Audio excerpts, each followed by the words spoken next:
Hi, everyone, and welcome back to another episode of Combating Cancer. I'm your host, Gwen Kelly. For those of you who are new here, a little background information about me is that I was diagnosed with stage 3 astrocytoma brain cancer at 19 years old, and I created this podcast to be a safe, honest space for anyone impacted by cancer, whether you're going through treatment, in remission, grieving someone, or just trying to find your footing again. Today's episode is called Not Again, and if you've ever survived cancer or supported someone who has, those two words might hit close to home. It's that sinking feeling of facing another scare, a new lump, an uncertain scan, that fear that you might have to go through it all over again. And before I dive into the story, I want to say up front, I'm okay, everything is fine, no signs of cancer, no regrowth, nothing to panic about.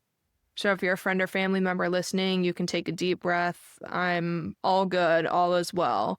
I'm physically stable, but emotionally, that's a little bit of a different story, and that's kind of what I want to share about today. So about 3 weeks ago, I started feeling this persistent pain in the right side of my breast, and at first, I brushed it off, told myself it was probably hormonal or nothing serious, but after a few days, the pain didn't go away, and I finally did a self-exam, which I was really trying not to, but I'd found a lump. And the first words that came out of my mouth was, "Aw, crap, not again." I wish I could tell you I was overreacting, that I was being a hypochondriac, that it was all in my head, but it really wasn't. There was something there, and I was hit with that same gut-punching fear I'd felt couple years ago with my brain cancer diagnosis, and I thought, I've already done this once. Why the heck is this happening again? I thought I was supposed to be done. And I did what you're supposed to do, and I wish I didn't know that this is what you're supposed to do, but I do, because as everyone knows that's been impacted by cancer, you kind of become an expert of what you should do when stuff like this appears.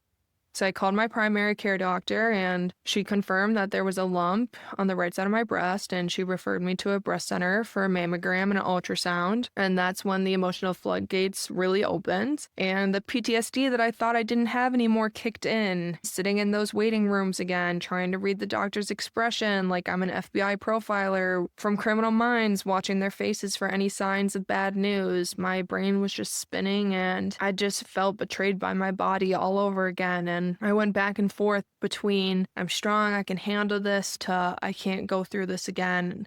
I didn't even want to tell my family until I knew for sure, but after the referral came through, I called my mom and I told her everything, and I said, I don't know what to do. I can't wait 2 weeks for this next appointment. And she immediately went into cancer caregiver mode, super mom. She made calls and, she hounded those receptionists, and she got me in within a few days. And I eventually went and told my dad what was going on, and he sat me down and he said, hey, you've eaten brain cancer. You're supposed to outlive me. You're supposed to give me 3 grandkids. You're supposed to name one Chris Jr. Once again, that is not happening, Dad. I know I've said that a couple of times, but I'm not doing that. He said, this isn't your story. And as comforting as that was, I still felt like I was spiraling. I understood what he was saying, and I really appreciated it, but I was still having those scares. And this scare felt different from brain cancer, but no less terrifying. The process, the emotions, the what ifs, they're all the same. And because I've had cancer, I know I'm statistically at a higher risk for another. So I started thinking, maybe this is just part of my story now. Maybe this is the next chapter for me. Maybe breast cancer is just the next thing in line for me to go through. So within days, I had gone down this rabbit hole of, if I have cancer, I'll lose my hair this time. I'll need a port.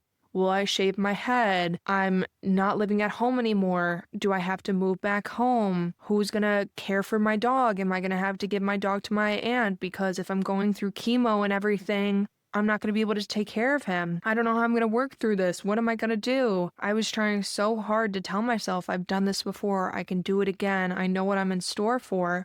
But it just didn't feel true. And saying the words didn't make me believe them. My mind just kept saying, this is the one, this is it, this is the time that you're not going to make it, you're not going to be able to fight through this. And the hardest thing for me to admit is when I went in and I got the results and I did the ultrasound, and they said, hey, you're all good, you're in the clear, nothing to worry about, we don't even want to do a mammogram because we've seen everything with the ultrasound, you're good.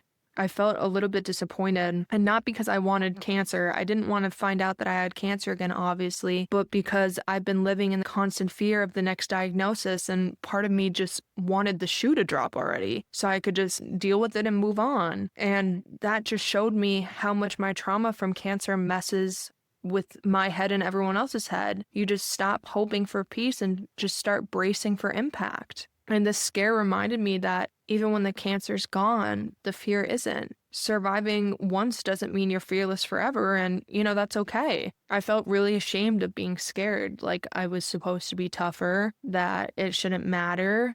But fear doesn't mean weakness. It just means you've lived through something terrifying and you're still healing from it. And my main piece of advice to others is that if you've survived one cancer battle or any serious health issue and you find yourself facing another scare, here's what I want you to know: that you should take every concern very seriously, and please do not be afraid to go to the doctor and keep showing up and keep seeing their faces, because it's not embarrassing. It's not embarrassing to talk about your fears, even when it feels like too much, because you don't have to be fearless. You just have to be honest about what's going on.